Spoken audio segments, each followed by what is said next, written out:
Happy Friday po sa ating lahat. Ako si Benison Estareja. Ngayong huling araw po ng Enero, asahan pa rin ng medyo malakas po na northeast monsoon or hanging amihan, lalo na sa may northern and central zone at siya nagdadala rin ng mga minsang malalakas sa pag-ulan, lalo na sa may eastern sides. Samantala, easterlies pa rin o yung hangin galing sa silangan ang umiiral sa may southern Luzon, Visayas and Mindanao at patuloy itong lumalakas. Ibig sabihin, over the weekend, magiging mainit at maalinsangan sa malaking bahagi ng ating bansa.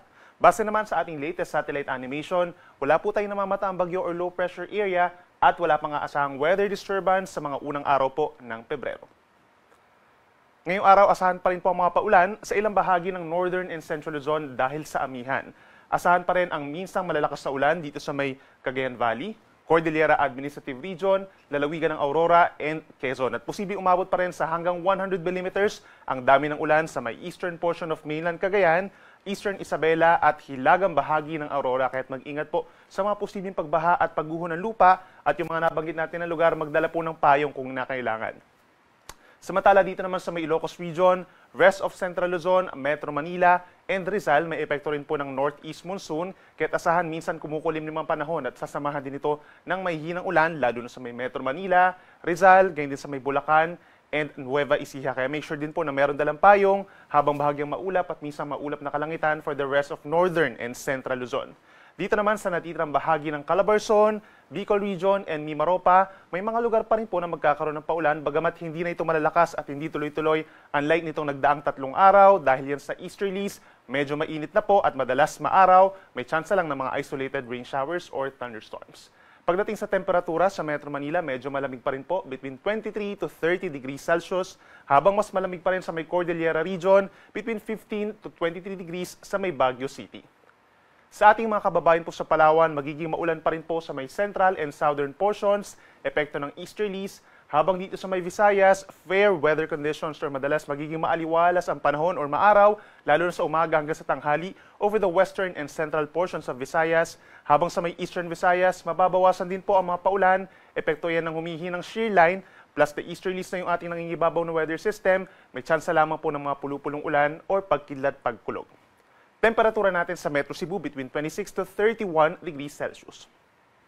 At sa ating mga kababayan po sa Mindanao, magpapatuloy ang fair weather conditions, maaliwala sa panahon sa maraming lugar sa umaga, pagsapit ng tanghali dahil sa easterlies magiging mainit at maalinsangan at sa dakong hapon hanggang sa gabi may mga lugar po na magkakaroon ng paulan, bagamat nagtatagal lamang ito ng 1 hanggang 2 oras, usually dahil sa mga thunderstorms, pinakamadadalas pa rin sa may Caraga and Davao Region.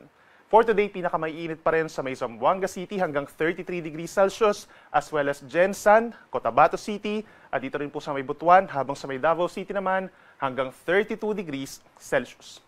Sa ngayon dahil medyo malakas pa rin yung northeast monsoon natin, meron pa rin tayong gale warning or matataas na mga pag-alon dito po sa may silangang baybayin ng Luzon and Visayas. Hanggang 4.5 meters or nasa 1.5 palapag pa rin ng gusali for this morning sa may northwestern Ilocos Norte, mainland Cagayan, pababa ng Isabela, Aurora, northern and southern Quezon, kabilang ang Polillo Islands, dito rin sa may northern portion of Occidental Mindoro o Oriental Mindoro, southern Batangas, Camarines Norte, northern Camarines Sur, northern and eastern Catanduanes, pababa ng eastern Albay and eastern Sorsogon hanggang sa may northern Samar. Posible po ang maalon na karagatan at pagbawalan ang small sea vessels, lalo na po yung ating mga mangingisda. And then possible po sa paghina ng amihan over this weekend, posibleng by tomorrow morning mawala na rin itong gale warning natin. At para naman sa ating 4-day weather forecast, tulad ng nabanggit natin kanina, iira lang mainit na easterly sa malaking bahagi ng bansa pagsapit sa unang 2 araw ng Pebrero, pero may mga lugar pa rin po na magkakaroon ng paulan kagaya ng Davao Region, Soxalgen, Bangsamoro Region at mga nearby areas pa dito sa may central and eastern Mindanao. Kaya magdala po ng payong at mag-ingat sa banta ng baha at pagguho ng lupa. Habang sa natitirang bahagi ng bansa, mag-improve yung weather natin dito sa may eastern Luzon, yung mga naapektuhan po ng amihan at ng shear line at magpapatuloy ang mainit at minsan maulap na kalangitan lamang dito sa natitirang bahagi ng Luzon plus Visayas.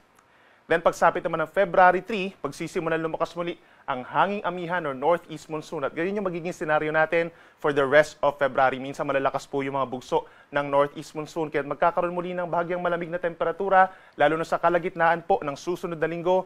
May mga lugar pa rin na magkakaroon ng paulan dahil sa northeast monsoon kabilang ng Cagayan Valley, Cordillera Region at dito rin po sa may Aurora. Habang natitirang bahagi ng Luzon, Visayas, and Mindanao, partly cloudy to cloudy skies, may chance na rin ng saglitang ulan or thunderstorms.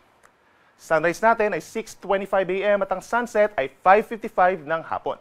Yan muna ang latest mula dito sa weather forecasting ng Pag-asa. Ako muli si Benison Estareja na nagsasabing sa anumang panahon, Pag-asa ang magandang solusyon.